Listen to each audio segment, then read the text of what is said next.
आज हम स्टार्ट कर रहे हैं क्या life process. Sir life process में पढ़ेंगे क्या हम, जो आपके लिए जरूरी है, ये चैप्टर में वही पढ़ेंगे। इस चैप्टर में आपको बेसिकली चार चीजें पढ़नी है। न्यूट्रिशन पढ़ना है, रेस्पिरेशन पढ़ना है, ट्रांसपोर्टेशन पढ़ना है और एक्सक्रीशन। ये चार मेजर प्रोसेस पढ़ना है। न्यूट्रिशन, रेस्पिरेशन, ट्रांसपोर्टेशन और एक्सक्रीशन, ये चार चीजें पढ़नी है। हाँ वो अभी आएगी।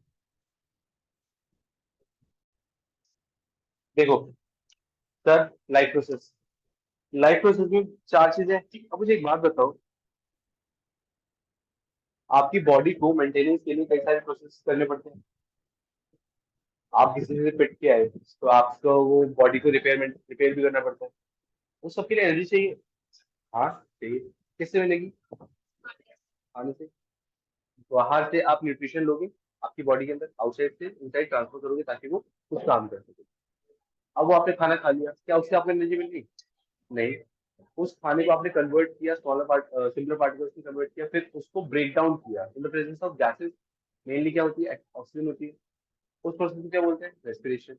जो आपने ग्लूकोज में कन्वर्ट किया है, ग्लूकोज को ब्रेक डाउन करते हैं in the presence of oxygen to form energy in the form of ATP, उसे क्या बोलते हैं? रेस्पिरेशन। तो आपने खाना खाया, न्यूट्रिशन। खाने को ब्रेक डाउन करने के बाद उस सिंपलर सब्सटेंस को ब्रेक डाउन किया, रेस्पिरेशन। अब मुझे एक बात बताओ, जब आप गैसेस इनटेक करते हो या फूड इनटेक करते हो, वो तो एक पर्टिकुलर सिस्टम के अंदर जाता है, लेकिन एनर्जी और ये गैसेस आपको तो पूरी सभी सेल्स को चाहिए ना, सभी सेल्स तक पहुंचानी पड़ेंगी। तो पहुंचाने का काम ट्रांसपोर्टेशन। तो न्यूट्रिशन, खाना खाया। रेस्पिरेशन, खाने को ब्रेक किया। रेस्पिरेशन आपको एनर्जी मिली बेसिकली। उसको ट्रांसपोर्टेशन, आपने गैसेस और फूड हर एक सेल तक पहुंचाया। अब जो भी आपने कंज्यूम किया है, क्या सब यूजफुल होगा? कुछ भी वेस्ट नहीं होगा उसके अंदर? सब होगा उसके अंदर, वेस्ट होगा। उस वेस्ट को रिमूव आउट भी करना पड़ेगा, उसे क्या बोलते हैं? एक्सक्रीशन। तो ये सारी चीजें आपको पढ़नी है। जो मैंने आपको चार बेसिक इंट्रोडक्शन दिए, न्यूट्रिशन के, रेस्पिरेशन के, ट्रांसपोर्टेशन के और एक्सक्रीशन के, वही चारों के इंट्रोडक्शन यहाँ पे लिखे हुए हैं। एक बार क्विक रीड करते हैं। कर लिया?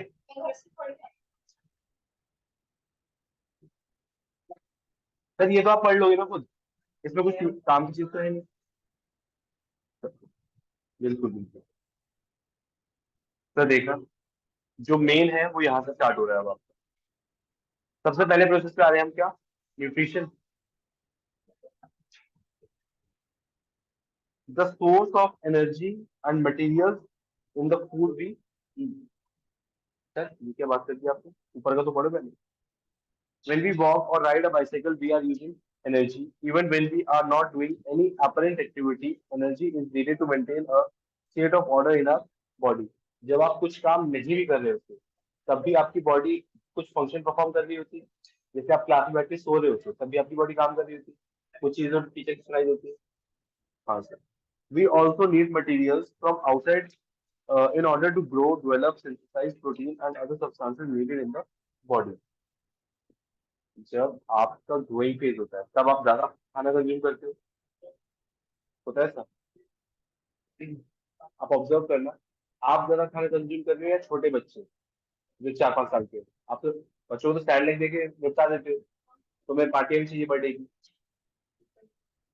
सर सुनो, उसके बाद भी तुम्हारा मन नहीं भरता। इधर देखो। हाँ इधर देखो। हाँ सर। खाना खाओगे? हाँ बिल्कुल खाएंगे। तो वो खाना आपको जहाँ से मिल रहा है, कुछ चीजें ऐसी होती है जो अपना खाना खुद बनाती है। जैसे आपके घरों में मम्मी अपना खाना खुद बनाती है, आप उन पर डिपेंड करते हैं। सर नहीं, उसकी बात नहीं कर रहे। हम बात कर रहे हैं ऑटोट्रॉपिक मोड ऑफ न्यूट्रिशन और heterotrophic mode of nutrition. Autotrophic mode of nutrition मतलब क्या है? जो आप एनवायरमेंट से रॉ मटेरियल्स लेके खाना बनाते हो। सर जैसे प्लांट, एनवायरमेंट से क्या लेते हैं? कार्बन डाइऑक्साइड लेते हैं और ऑक्सीजन। तो कैसे होता है? कार्बन डाइऑक्साइड लेते हैं और वाटर लेते हैं, दो चीजें आपकी रॉ मटेरियल है। सर एसेंशियल और क्या चाहिए? क्लोरोफिल होनी चाहिए और सनलाइट होनी चाहिए। रॉ मटेरियल कार्बन डाइऑक्साइड और वाटर, उसके लिए एनर्जी कौन दे रहा है? सनलाइट। एनर्जी स्टोर किसके फॉर्म में किसके अंदर हो रही है? क्लोरोफिल के अंदर। बन क्या रहा है? ग्लूकोज। बाय प्रोडक्ट क्या है? ऑक्सीजन। ऑक्सीजन। कार्बन डाइऑक्साइड लेते हैं, ऑक्सीजन देते हैं। ठीक है, सब कुछ समझ गया है? हाँ बिल्कुल। The general requirement for energy and materials is common in all organisms, but it is fulfilled in different ways. Some organisms use simple food material obtained from inorganic sources in the form of carbon dioxide and water. These organisms, the autotrophs, include green plants and some bacteria. Other organisms utilize complex substances की बेकार बेकार की बातें लिखी हुई हैं, अभी हम थोड़ी देर में डिस्कस करने वाले हैं ये सारी चीजें, वहां भी बातें करेंगे इसकी। ठीक है। ठीक है सर, यहाँ पे ना कुछ वर्ड्स आए हैं। एंजाइम्स, बायोकैटलिस्ट, बस। सर एंजाइम्स जब हम ह्यूमन डाइजेशन पढ़ेंगे ना, वहां पे हम डिस्कस करेंगे, तब हम इसकी बात ले लेंगे। अब हम आते हैं सबसे पहले ऑटोट्रॉपिक मोड ऑफ न्यूट्रिशन जो हमने पढ़ा। प्लांट्स अपना खाना खुद बनाएंगे, किसकी हेल्प से? रॉ मटेरियल्स क्या क्या होंगे? कार्बन डाइऑक्साइड और वाटर। और दो चीजें चाहिए, सनलाइट और क्लोरोफिल। क्या बनेगा? ग्लूकोज और ऑक्सीजन। सर इसी को हम बोलते हैं क्या? फोटोसिंथेसिस।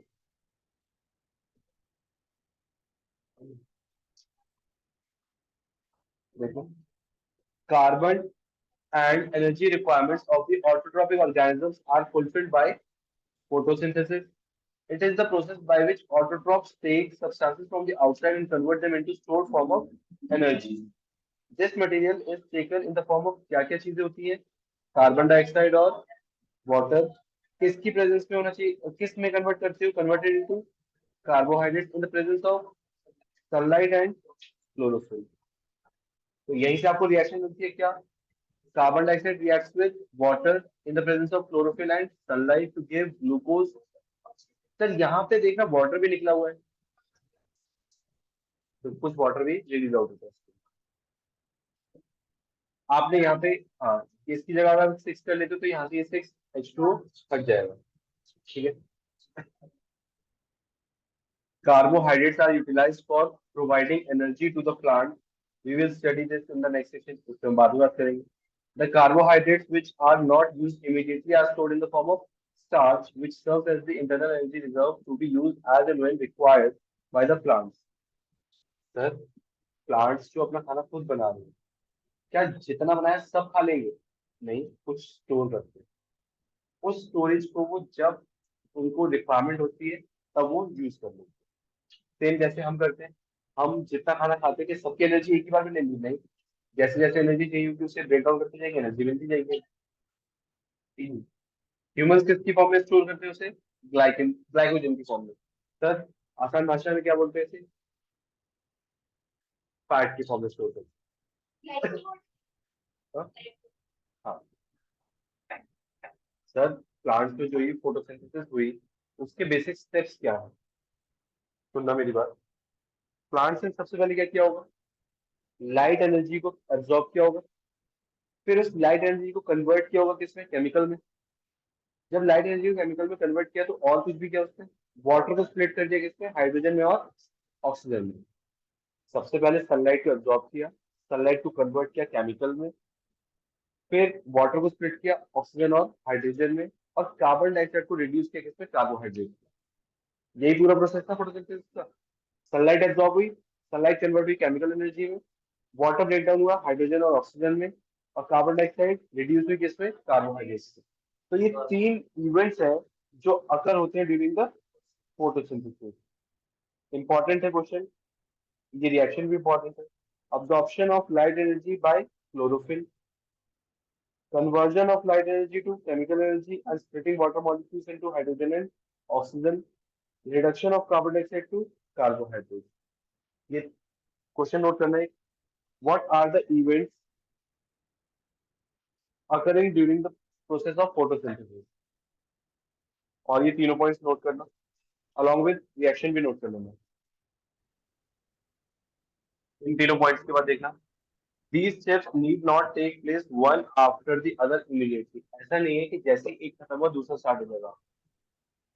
टाइम लगता है।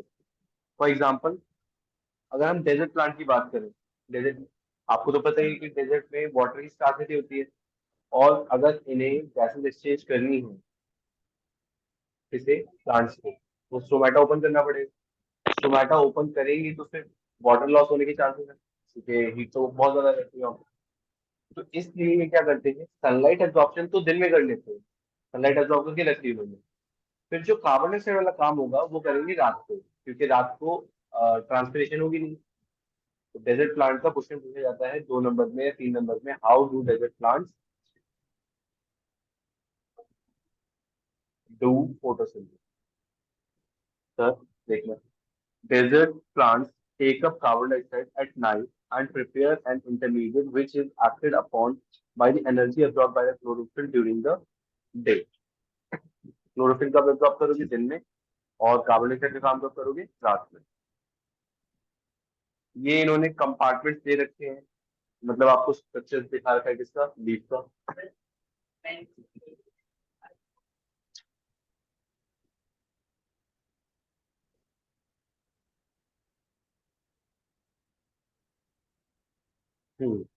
इसमें कुछ और भी आएगा। तो देखा, क्या ये एग्जाम में बनाने के लिए बोला जाता है, नहीं बोला जाता एग्जाम में बनाने के लिए, बस आपको स्ट्रक्चर समझा रखा है। आपको ये तो पता ही है कि जो सेंट्रल वेन होती है उसे हम क्या बोलते हैं, मिडरिप बोलते हैं। बाकी सबको हम वेन्स बोलते हैं, जो साइड वेन्स निकली हुई होती है। जो लीफ ब्लेड है उसे हम क्या बोलते हैं, लैमेला बोलते हैं या फिर लीफ ब्लेड बोलते हैं। ठीक है सर, इसमें दो टिश्यूज होते हैं आपके, जाइलम और फ्लोएम। क्या करता है, फूड ट्रांसपोर्ट। जाइलम क्या करता है, वाटर एंड मिनरल ट्रांसपोर्ट। एक आपने लेयर पढ़ी थी, वैक्सी लेयर, क्यूटिकल की, अपर एपिडर्मिस, लोअर एपिडर्मिस, बीच में क्या होगा आपका, क्लोरोप्लास्ट। क्लोरोप्लास्ट क्या करेंगे, क्लोरोफिल एब्जॉर्ब करेंगे। बीच में एयर स्पेसेस है, गार्ड सेल्स। गार्ड सेल्स किसके लिए प्रेजेंट है यहाँ पे, स्टोमेटा। सर ये देखो, कंपोनेंट दिखा दिए उसने, ठीक है। If you carefully observe the cross section, बेकार की बात है, बस उसने उसी कंपोनेंट्स को एक्सप्लेन कर रखा। सर यहाँ पे ये एक्टिविटी इंपॉर्टेंट हो जाती है। इस एक्टिविटी में बेसिकली किया क्या आपने,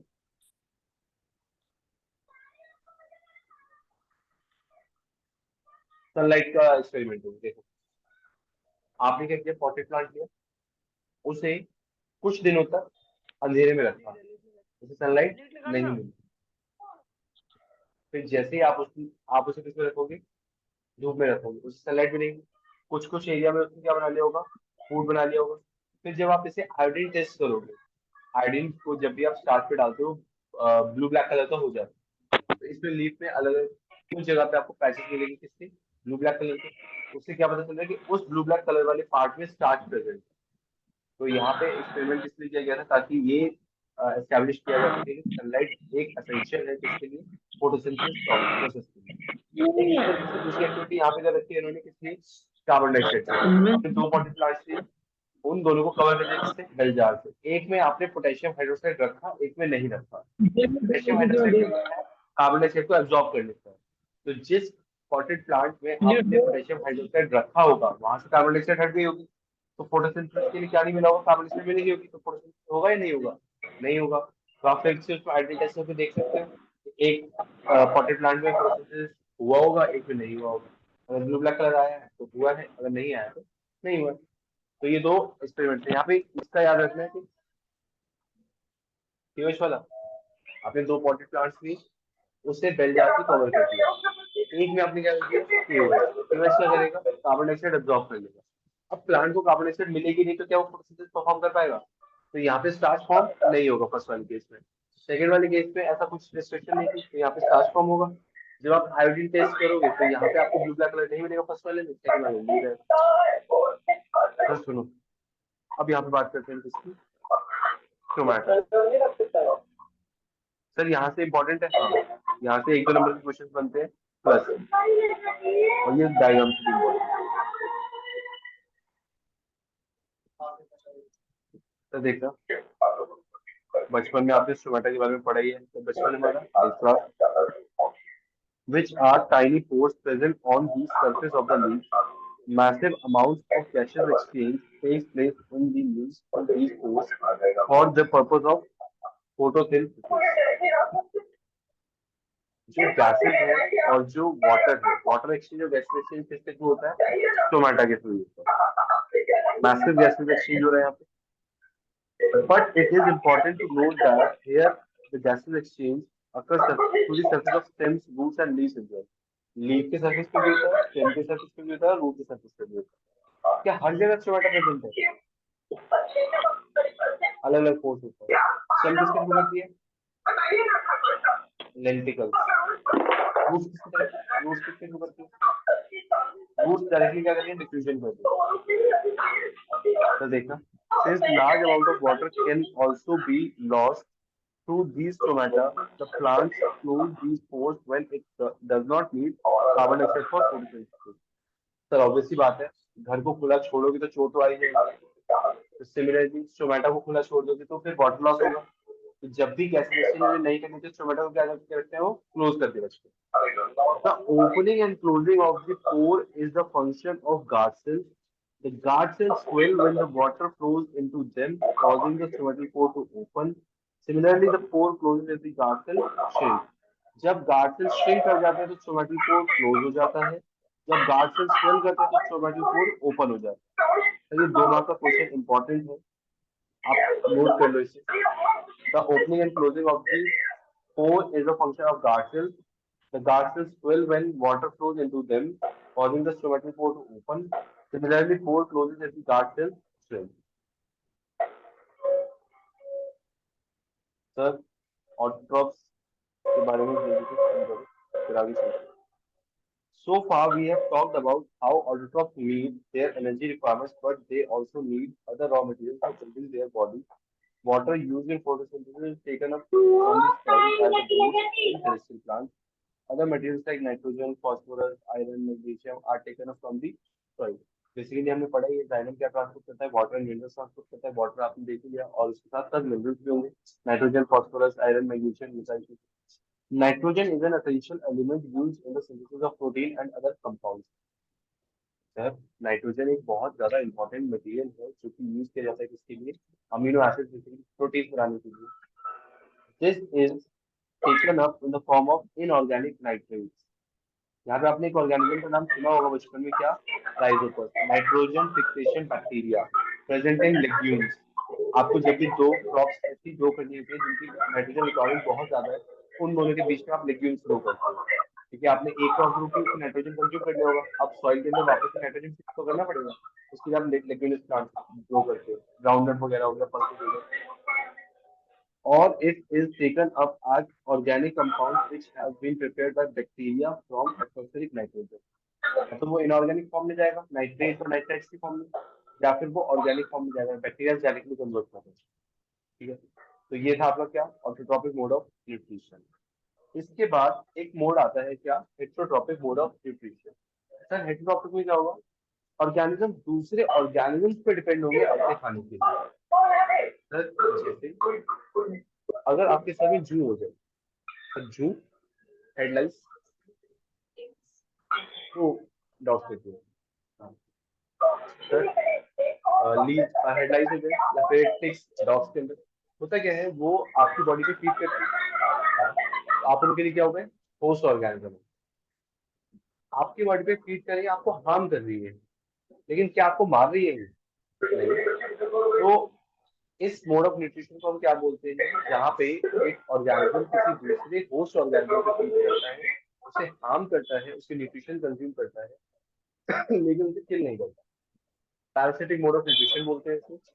ऐसे ऑर्गेनिज्म को क्या बोलते हैं? पैरासाइट्स बोलते हैं। सर बेटा वो आप अपने गेस्ट को बोलते हो, हम अपने रिश्तेदारों को बोल रहे पैरासाइट। सर सुनो, हाँ, क्योंकि हम होस्ट कर रहे हैं, वो हमें, हाँ पेस्ट। अरे सर सुनो, हाँ, तो ऐसे मोड ऑफ न्यूट्रिशन क्या होते हैं? Parasitic mode of nutrition. ऐसे ऑर्गेनिज्म को होते हैं पैरासाइट। सर एग्जांपल दो, एक तो हेडलाइंस हो गया, एक का हो गया, हाँ ठीक है। एक आपने सुना होगा डॉडर, सस्क्यूटा, अमरबेल, नीच। सस्क्यूटा सुना है? कस्क्यूटा, डॉडर, अमरबिल, तीनों एक ही के नाम है सर।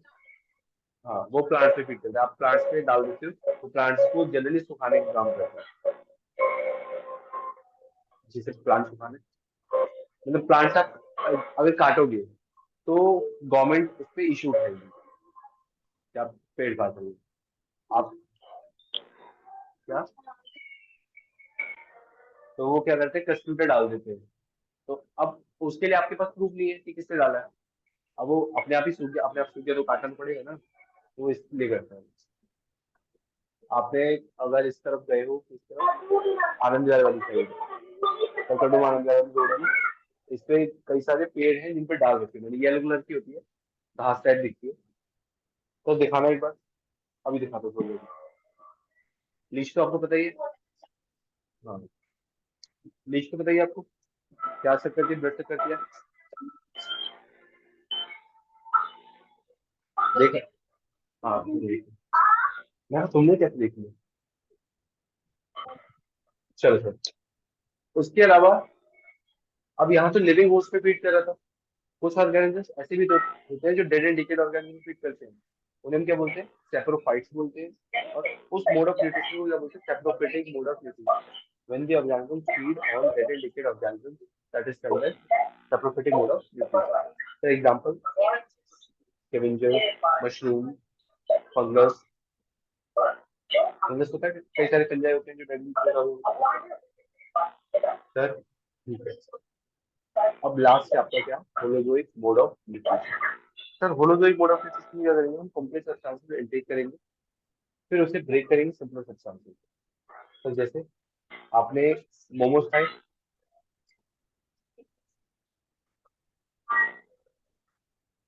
चलो, चिली पटेटो, चाउमीन, चाप, मंचूरियन, चावल, दाल, रोटी, मोमोज में ना। हाँ, बिल्कुल ये तो कच्चा मैदा होता है एक तो। लेकिन कुरकुरे वाले टेस्टी लगते हैं। कुरकुरे, हाँ कुरकुरे पनीर वाले, कुरकुरे पनीर मोमोज। चलो किसी दिन एक पार्टी रखेंगे, उस दिन बनाएंगे, लेकिन मिलेगा एक ही सफिशियंट होता है, बहुत बड़ा होता है, ज्यादा कुछ नहीं करना, ग्रो कर रहे हो। तो उसके लिए हेल्दी खाना है ना, मोमोज हेल्दी नहीं है, प्रॉब्लम ये है। आपको दाल रोटी खिलाएंगे हेल्दी। तो चलो इधर आओ। हाँ? पाव भाजी, हाँ, कुमार की। अरे सर इधर आओ वापस। होलोजोइक मॉडिफिकेशन में हम क्या करेंगे, कॉम्प्लेक्स फूड इंटेक करेंगे। जैसे आपने चपाती कंज्यूम करी, फिर उसे ब्रेक करके सिंपल सब्सटेंसेस में उसको कन्वर्ट कर दिया। ऐसे ऑर्गेनिज्म जो कॉम्प्लेक्स फूड इंटेक करते हैं, सिंपल में ब्रेक डाउन करते हैं, ऐसे ऑर्गेनिज्म क्या बोलते हैं,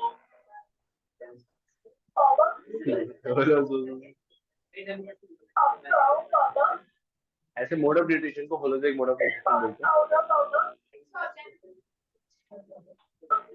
लिखा ही नहीं, एनिमल मतलब सारे यही वाले हैं। ठीक है, तो ये तीन आपको बेसिकली डिटेल में पढ़ना है।